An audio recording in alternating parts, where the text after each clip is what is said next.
Hey gang, so I have been fortunate enough to be able to teach a couple double staff workshops in the past month, and one of the things that's really jumped out to me in those double staff workshops is how very, very not intuitive the basic concept of a 4-pedal anti-spin with staves is to a lot of the people that I have been teaching, which is actually great things for me to learn, because it tells me that there's more information that I need to put out there to you guys to show you how these pieces fit together.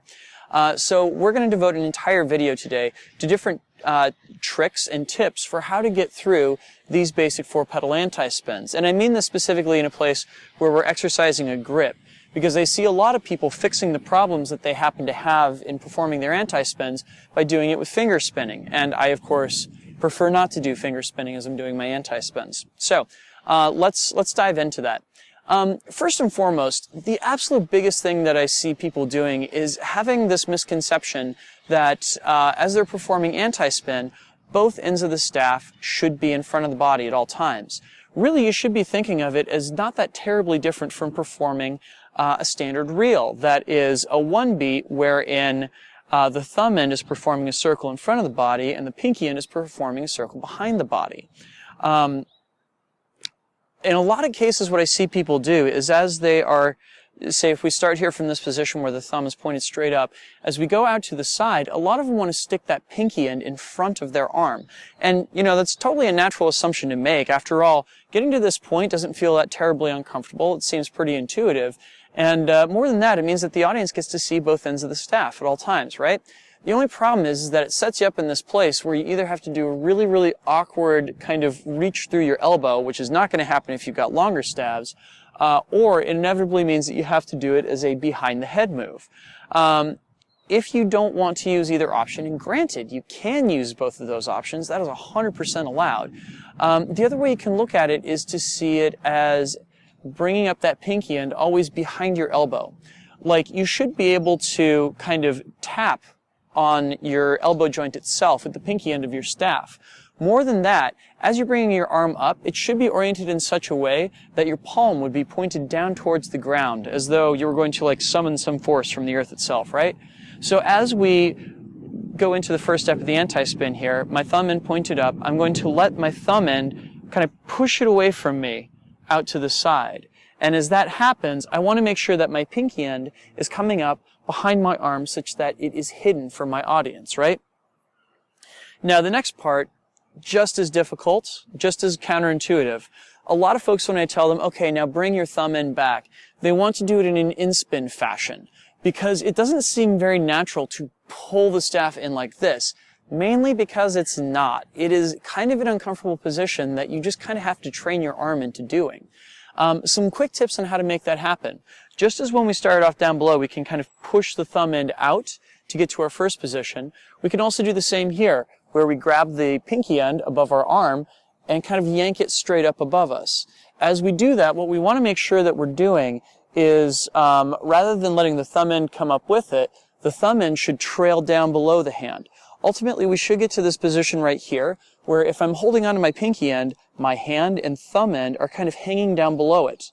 Now, with this hand that's actually holding the midpoint of the staff at the handle, I should be able to stick out my thumb and it's pointed down towards the ground.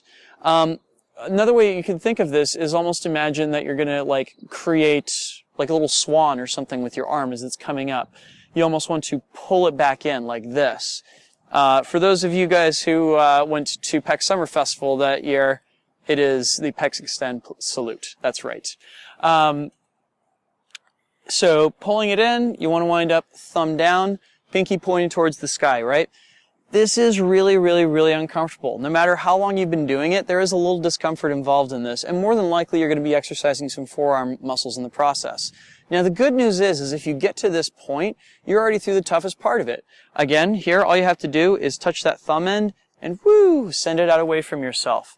Again, you're going to bring the pinky end down so it is right next to your elbow. You could tap your elbow with it. And again, your palm is pointing down towards the ground. Finally, you want to take that pinky end once again and push it down towards the ground. Your thumb end should come in towards you as that happens. So, quick review. We start here with the thumb end pointing up. And I'm going to push the thumb end away from me like that. It should go out in a straight line away from me. Not around in a way, but almost as if it is kind of like skimming across some surface as it heads away from me. As that happens, rather than letting the pinky end come up so it's faced towards the audience, I want to have the pinky end hidden behind my elbow, oriented such that my palm is pointed straight down towards the ground. From here, I'm going to grab that pinky end and I'm going to pick it up directly above my head, and I'm going to wind up in, once again, this kind of uncomfortable position where I have my elbow curled up and the thumb of my hand holding the staff, that is the handle of the staff, pointing downward towards the ground, right? From here, I'm going to push that thumb end out away from me, and again, it's almost like it's gliding on the surface of something, straight out to the side so that my pinky end winds up right next to my elbow. This time, the audience can see it, and from here, I take my pinky end and drop it straight down my body center, yeah? The key to this is that if I had to let go of my pinky end or kind of wrench it out to the side as this is coming around, it tells me that I'm going the wrong direction, yeah? One other way that you can think of this is to actually imagine that each end of the staff has a line that it's following directly in front of you. And I will use the magic of post-production to help me out with this one. So that you can see, I have a horizontal line that is orange and a vertical line that is green. And what my staff is meant to do is that the orange end is meant to always follow the orange line, while the green end always follows the green line. You could practice this, say, by taking colored tape and putting it on a wall in front of you, and seeing if you can get that orange end to always follow the orange tape on the wall, the green end to always follow the green tape on the wall. Yeah? This is something that takes a lot of practice. It was not something that came easily or intuitive for me, and I can't imagine it's going to be easier and intuitive for other people. But it is highly, highly, highly useful. You will find all kinds of stuff that requires you to use these kind of grips as you are performing anti-spin with your staff. We haven't talked, of course, about the idea of what if the green end is moving across that center line. The reason being that really the only part that I find hard in doing that is this bit right here where you have to bring the thumb end down on the inside of your elbow. And that just basically consists of imagining that you're going to bring your thumb end down in a buzzsaw kind of place while you're working your way back down towards your feet, right? So, yes, I hope that this more in-depth discussion of anti-spin will help those of you guys out there that are wrestling with it, and hopefully get yourselves to a place where you are more simpatico with your stabs, yes?